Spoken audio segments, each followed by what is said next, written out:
and we are now on mitzvah number 77, which is the mitzvah that a judge, again, another mitzvah which sounds at first like it doesn't apply to us that much, but you'll see that it has very much life application.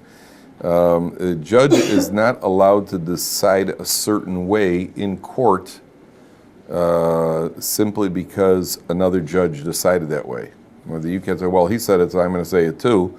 You have an obligation to understand the halacha, and when after you understand the halacha, then to rule. You have to understand what's going on in court. You can't just rule because somebody else did. That is the description. That's the description of the halacha. Okay, now of the mitzvah over here. Now, included in this is that in court.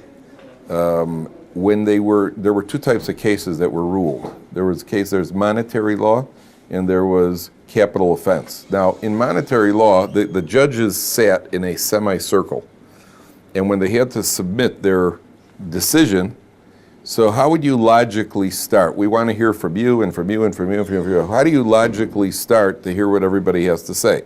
So the judges sat in an order of expertise. There was a ranking of the judges from top to bottom. Who was the greatest judge? He's the head of the court, and everybody has a ranking. You have a certain ranking, and like the 50 greatest basketball players in history. But even those 50, they have a ranking. Starting after number one, which is obviously Michael, they have a ranking. So the judges have a ranking in court.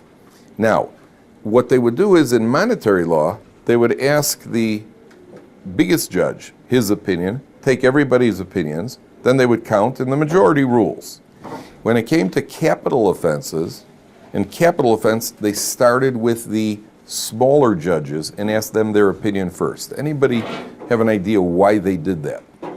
They would be more influenced by a superior. Very good, very good. In other words, in monetary law, what's the worst thing that can happen? I'll make a mistake, I'll cost somebody a few bucks. Okay, I'm willing to say I'm fairly confident in my opinion. Worst thing that'll happen is that if I was wrong, so you'll lose some money. But in the case of capital offense, if I'm wrong, they're going to execute somebody based on what I'm saying. I don't want to take the chance. I'll wait to hear what the bigger judges have to say.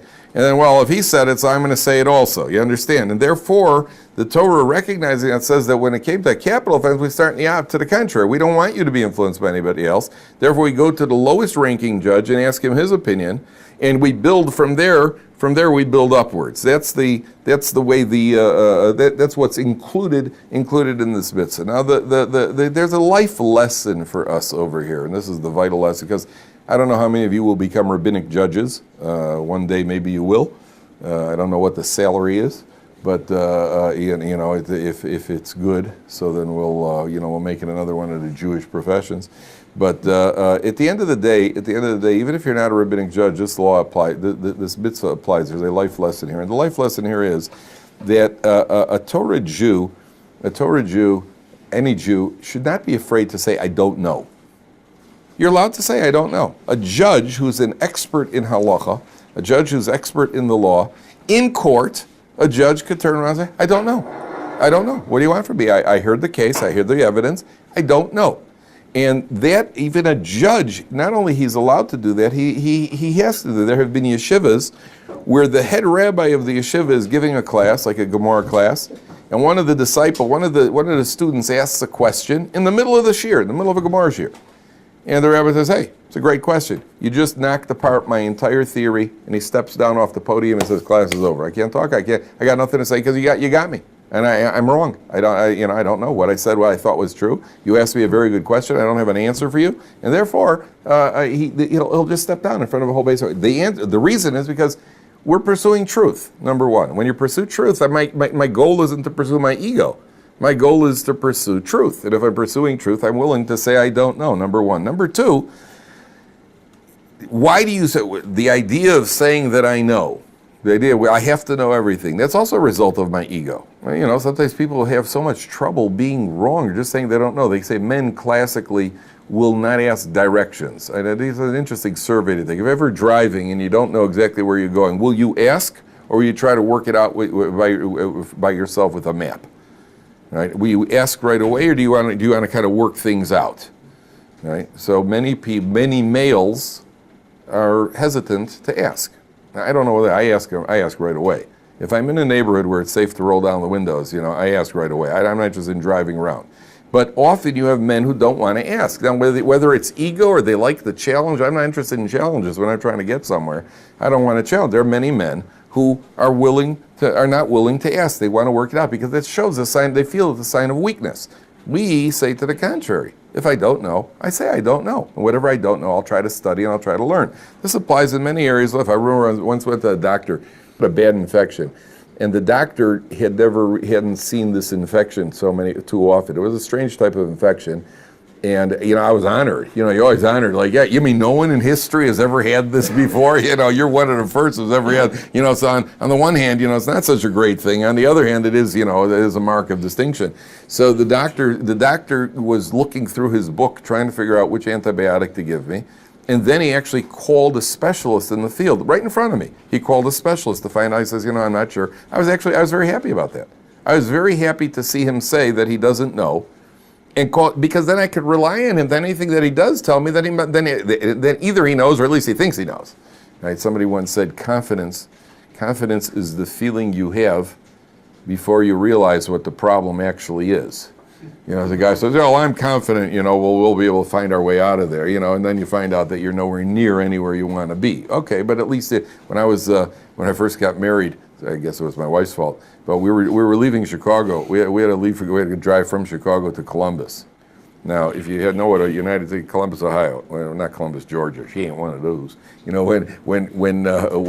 you know a map of the United States, Chicago is here, Columbus is over here. But to get out of Chicago, Detroit is over here. To get out of Chicago, there are about 16 lanes. To get out of Chicago, you got to catch one lane and then quickly get into another lane, into the third lane. Okay, so my dad sat down with me. He said, look, it's tricky getting out. I was about 22, 23 at the time. My dad says, it's tricky getting out. You got to get into the third lane from the right, make a quick left, get back into the second lane, catch the thing this way, and then straight to Columbus. I said, okay, no problem. My dad said to me, are you sure you got it? And I said, yeah, I'm pretty sure I got it. We both knew I didn't, and so we started driving. It was late at night. We start driving, and, I had that sinking feeling that I didn't quite make it. And so we kind of turn off the highway we're going, and, it's just like that feeling like, I don't think so, but all right, what the heck, let's see what happens. So we start driving. We're driving for about an hour, and all of a sudden we see a sign that says Detroit, 235 miles.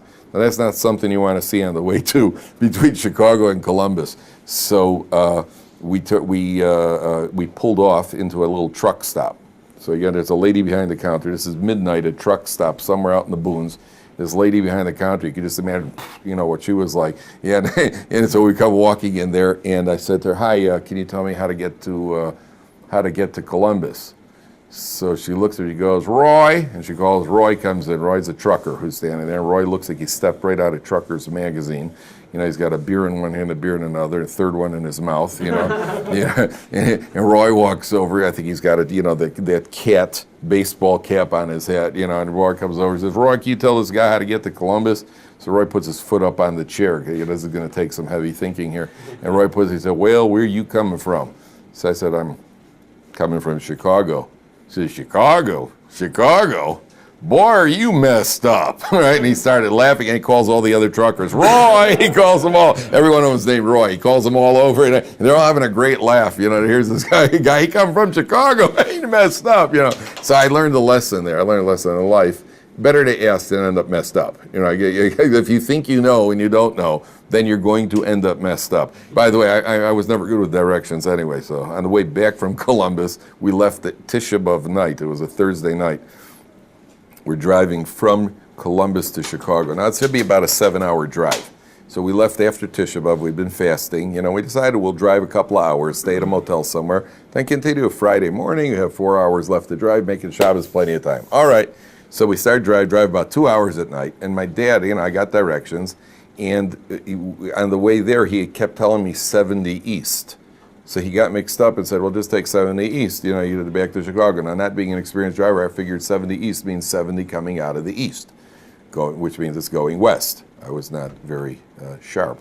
And so we got on 70 east, and we started driving. We're driving for 2 hours. And, we go to sleep tonight, wake up the next morning. Great, another 4 hours of drive. We start driving for about 10 minutes, and we see it. First, I see a mountain. That's not a good thing to see. There are no mountains between Chicago and Columbus. There are just no mountains between Illinois and Indiana. You could probably roll a ball all the way across, without a problem. We're driving for 10 minutes. I see a mountain. I'm thinking, oh, what the heck?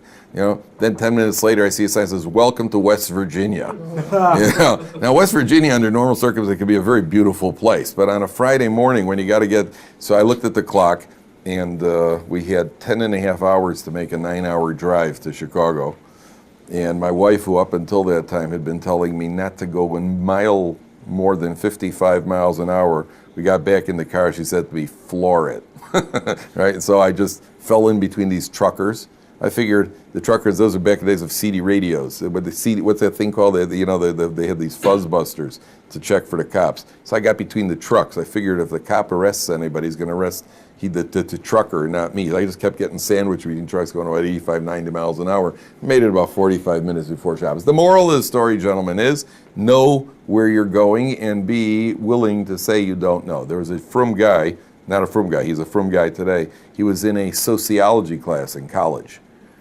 And the professor looks at the class list and he says, he takes a look, he says, there's a guy there named McCarthy. He says, "Hey, McCarthy, you're Catholic, aren't you?" So he says, "Yeah." He says, "Why don't you tell us something about your religion?" So McCarthy stands up and he talks about Catholicism for about 10 minutes. He looks at another name. He says, "Hey, Muhammad, you're Muslim, aren't you?" He says, "Yeah, why don't you tell us something about your religion?" He stands up for 10 minutes and he blows off a few bombs. Then he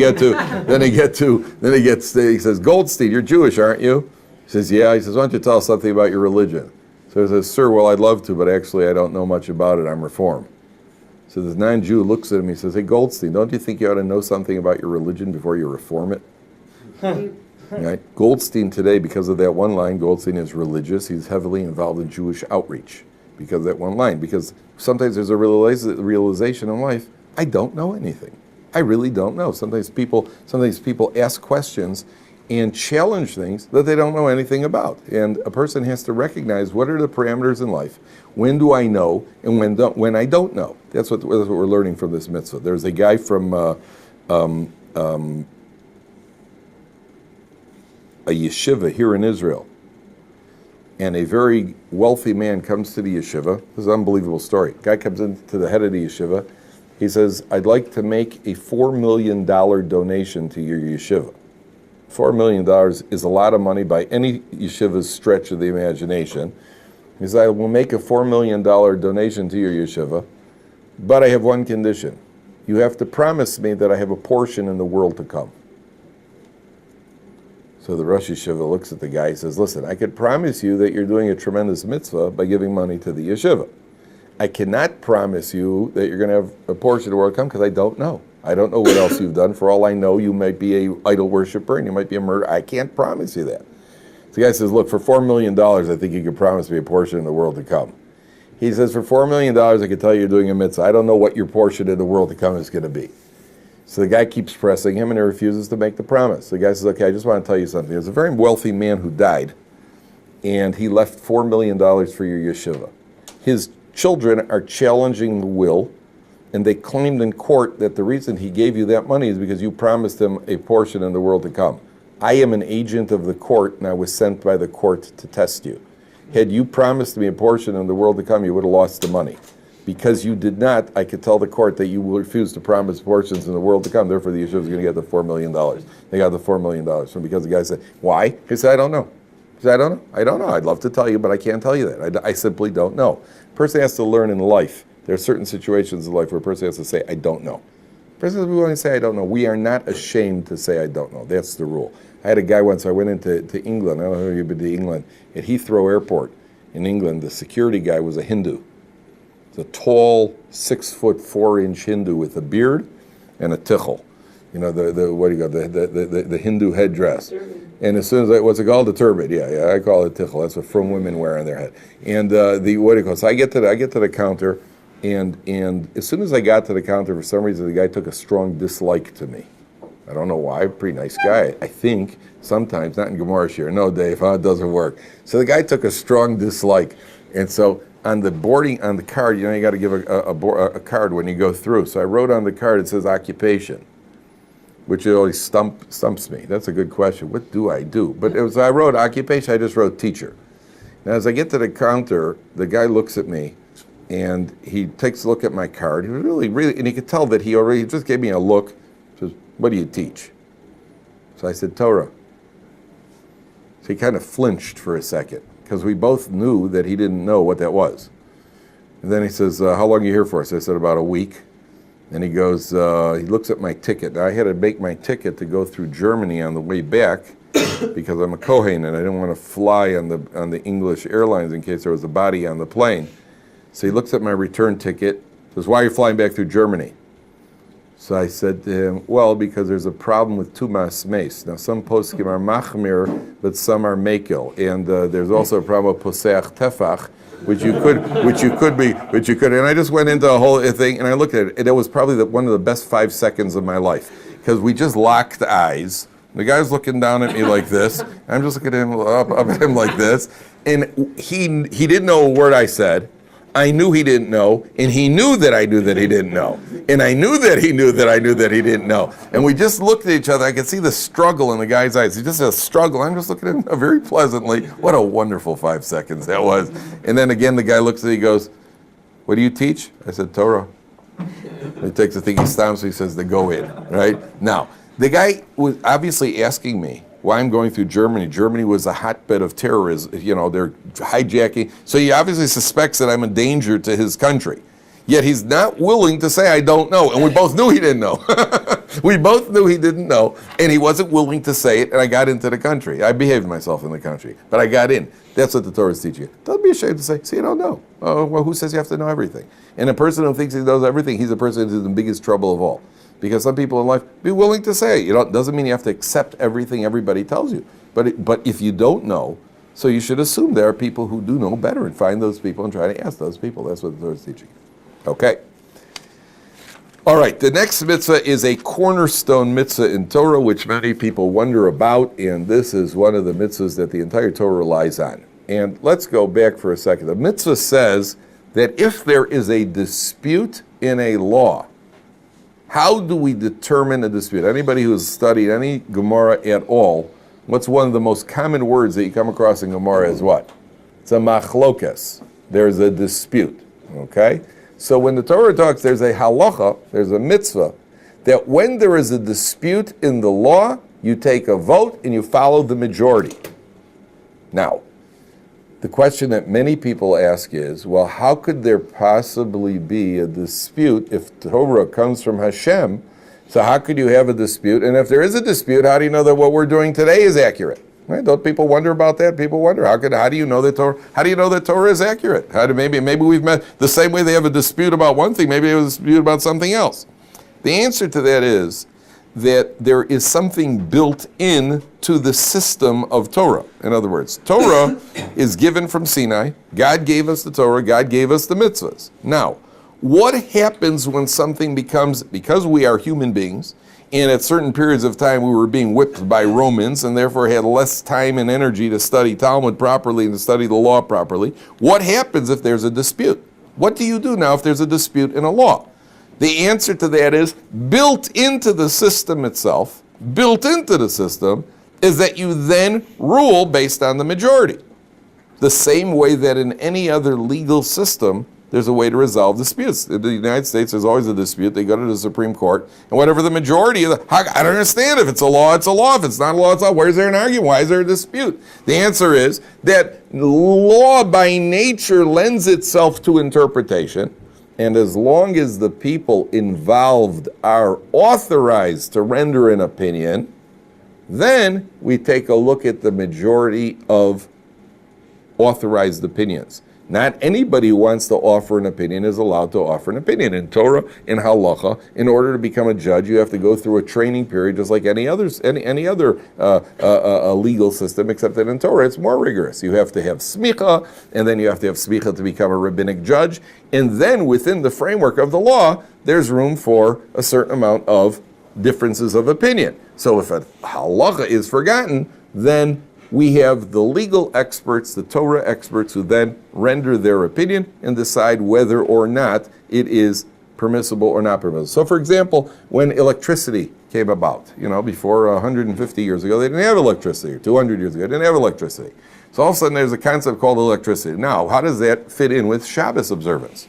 Or some of you say Shabbat, right? So, the correct pronunciation is Shabbos. And the what do you call it? And how does that fit in with Shabbos observance? And the answer is that the leading halachic authorities of the day then have to decide what's going on with electricity. Now, they all agree that electricity is prohibited on Shabbos. All leading halachic authorities agreed that electricity is a prohibited activity on Shabbos. There was a dispute. Why is it prohibited? According to some halachic authorities, it's prohibited because it's the completion of a circuit, which fits in the subcategory of prohibited building on Shabbos. Other authorities say that it is the kindling of a fire, which fits under the prohibited category of kindling a fire on Shabbos.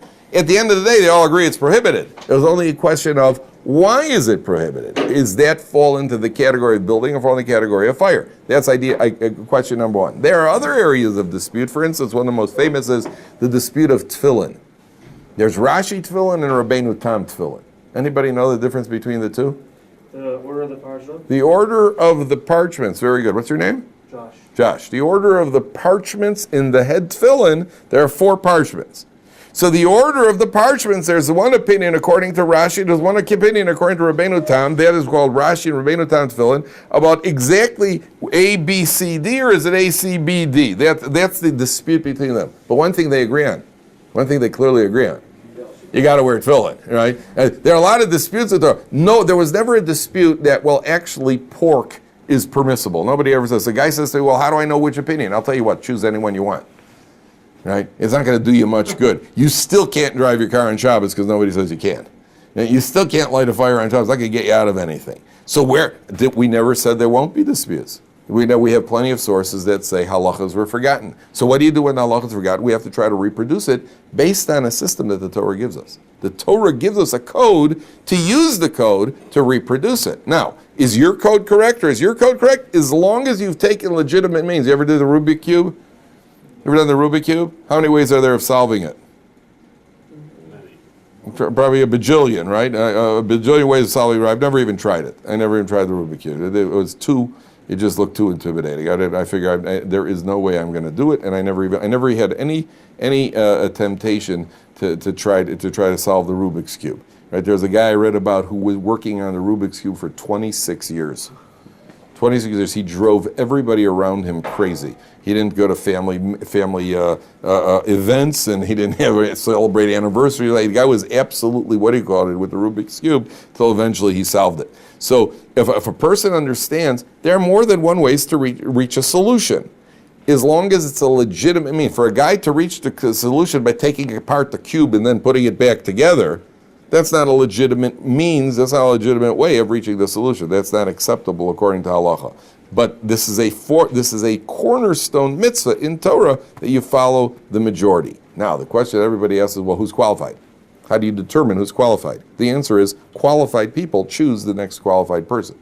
So if you know anything about Jewish history, let's say Rabbi, the Chafetz Chaim. So the Chafetz Chaim and the other Torah leaders of his generation agreed that in the next generation, somebody else is a qualified Torah authority. And then the qualified authorities choose the subsequent qualified authorities. That's where Torah Gesundheit, that's where Torah leadership comes from. Any question on this? Feel free to ask. Go ahead.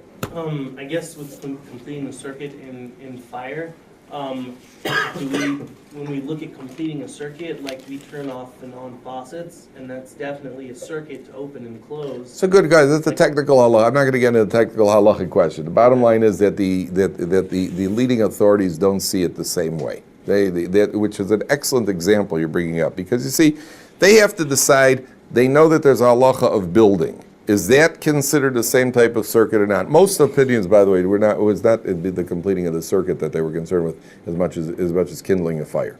That was the consensus of opinion when it came to the Shabbos observance. But the bottom line is, you're not talking about people who are just shooting from the cuff.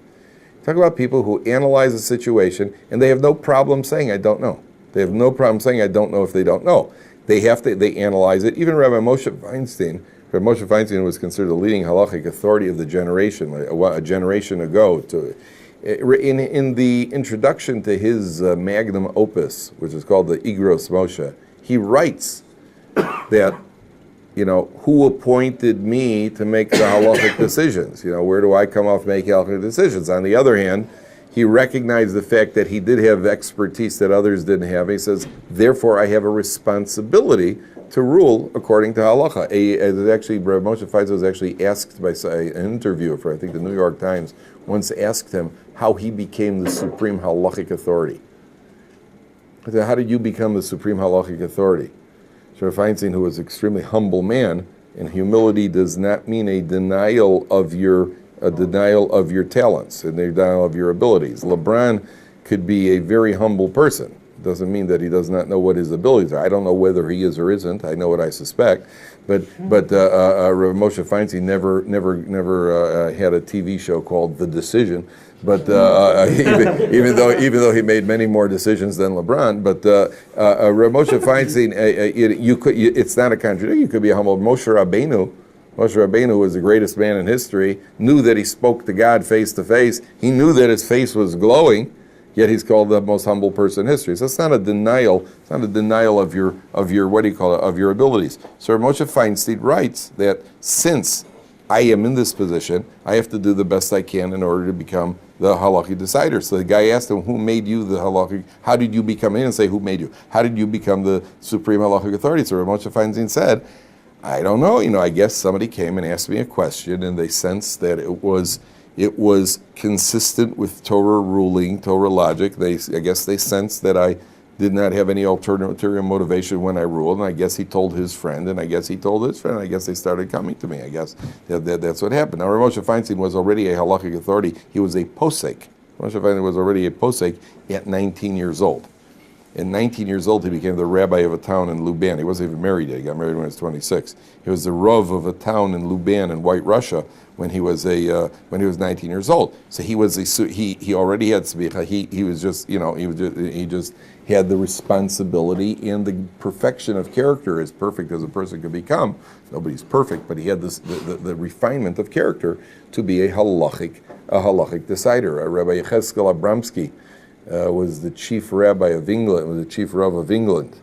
So he was once in an English court. There was some Jew who was accused of something, and they were talking about there's something happened. A Jew was accused. It had to do with ritual slaughter. And at a certain point, the English judge said, when Rabbi Abramsky took the witness stand, he said, I would like to get the opinion of the supreme halachic authority. So Rabbi Abramsky said to him, Your Honor, I am the supreme halachic authority. So he looked at him and said, my dear Rabbi, a little humility. He said, Your Honor, I'm under oath. So, he wasn't boasting. He was just saying the fact. Do you know that if you meet a great Torah scholar, there's a bracha that you make? Have you ever heard the bracha that if you meet a massive Torah scholar, there's a bracha that you make that God gave from his wisdom to human beings? There's always a question, who do you make this bracha on? Because most people, if you ask them, they'll tell you, don't make the bracha on me, make the bracha on him. So if you go to Rabbi Chaim Kanievsky, he'll say, don't make a bracha on me, but go to Rabbi Aaron Leib Steinman, you can make the bracha on him, and vice versa. A man once came to Rabbi Moshe Feinstein to show you his greatness. He said, am I supposed to make a bracha on you? So Rabbi Feinstein, in his humility, said, I guess I fulfill the criteria for that, and yes, therefore you should make the bracha. Right? No false modesty. I know what I am, and if this is what you're looking for, then yes, I fulfill the criteria, and therefore you should make the bracha. And it has nothing to do with humility. To the contrary, I admire that. Exactly. If somebody would say to you, "Look, I'm looking for the supreme surgeon to do a certain type of heart surgery. Are you the best surgeon available?" I mean, if I got a responsibility to help people and to do the surgery and save people's lives, I say, yeah, I'm the best surgeon. That is not a contradiction to humility. Okay, that's the idea of a person. Of where the halacha comes from and who's qualified to rule on the halacha. For Sephardim, who's supreme halacha authority right now? Chacham Ovadia was Who is in the Sephardi world? I'm not positive. I think that right now Rav Shalom Cohen is the head of the Moetzas Chachmei HaTorah. He is one of the. I don't know if they have any one person who stood out like Rabbi Ovadia did. Rabbi Shalom Cohen is now the head of the Council of Sages, and I think that his son, the chief rabbi, is also a very big man. Rabbi Ovadia's son, who is now the chief rabbi, is also considered a very big halachic authority, and I think what's his name is also Rabbi Amar.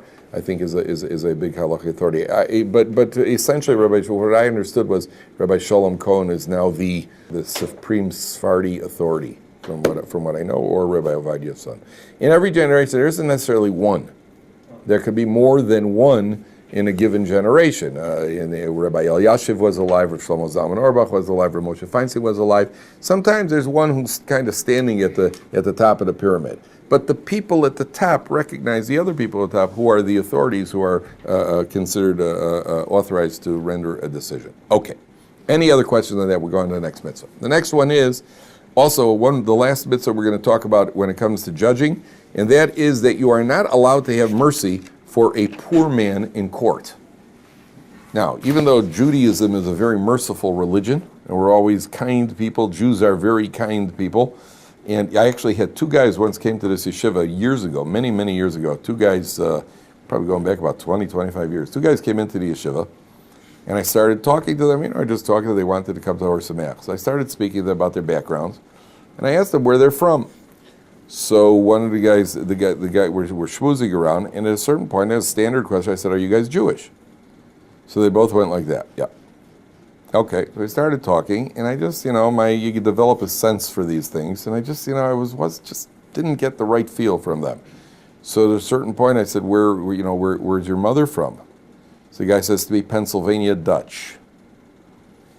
Pennsylvania Dutch, I've heard a lot of Jewish towns, Baranovich, Krakow, I go through all the Jewish towns in Europe. Pennsylvania Dutch somehow is not on that list, So I said, are you guys sure you're Jewish?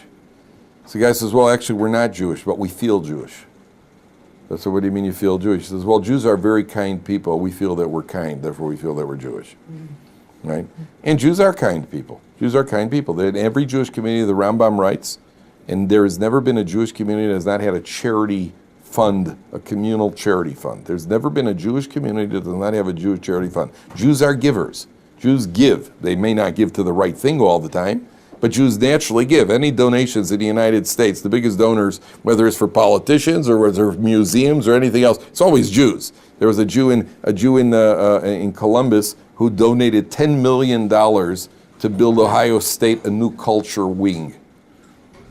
Ohio State has neither culture nor wings. What that means is just another place for people to smoke reefer. That's all it means. A big wing for them to smoke reefer. They have neither culture nor wings. But $10 million, and that could have gone to Talmidei Chachamim, it could have gone to yeshivas, it could have gone to Jewish orphans. Just an absolute waste of money. But Jews give. Jews give. Under all circumstances, Jews give. I was even in Persia. L.A. and I just remember being in the shul over there, and I still remember them auctioning, selling off the aliyah, $50, right? How do you say it? $50, $50, something like that. I just remember, and everybody gives. People give. You pass around, people give. Jews always give. Now, we're kind and we give. Now you're in court, you're a judge, and two people come to you for litigation. One guy is rich and one guy is poor. And I know that the case is against the poor man. He claims that he sideswiped him, he claims that he didn't, and if he's wrong, he's going to have to pay $5,000. And I know that the poor man is guilty. I'm the judge. Now, so what I do is like this, you know what? We'll have mercy on the poor man and just, don't make an issue out of it. Just don't make an issue out of it. The Torah says, the mitzvah says, you are not allowed to have mercy on a poor man in court. You may not have mercy on a poor man in court, and you're not even allowed to rule inappropriately where you plan on paying. You know what? I'm going to rule in his favor right now. Then outside of court, we'll tell him he has to pay the money. Or to rule in favor of the rich man, and then outside of court to tell him that he really owes the money because we don't want to embarrass him in court. The halacha is you have to rule the way you see it. So what do you do? How do you balance this with the fact that Jews are supposed to be very kind people? So King David did. King David was a halachic authority. David HaMelech was a halachic authority. He would rule against the poor man, and then he would go and he would pay what the poor man owes. There's no contradiction. On the one hand, I have to rule correctly. You owe him $5,000. Oh, you don't have the money? That's a different thing now. So I'll give you the stock. I'll give you the $5,000 to pay it off. That's what David HaMelech did. Because that's it. That's the job. But to have mercy on him and distort the law, that you're not allowed to do. That you're not allowed to do. There's actually a case of a woman who had a Jewish maid working in the house. Poor lady working in the house, and the lady broke something. So the wife was livid. You know, she broke. It cost a lot of money. So she's taking her to court. Okay, so they start heading to court. And her husband, who's a rabbi, puts on his coat to go. And the wife turns to him. She says, "Oh, you don't have to come with me. I could handle myself in court. Don't worry."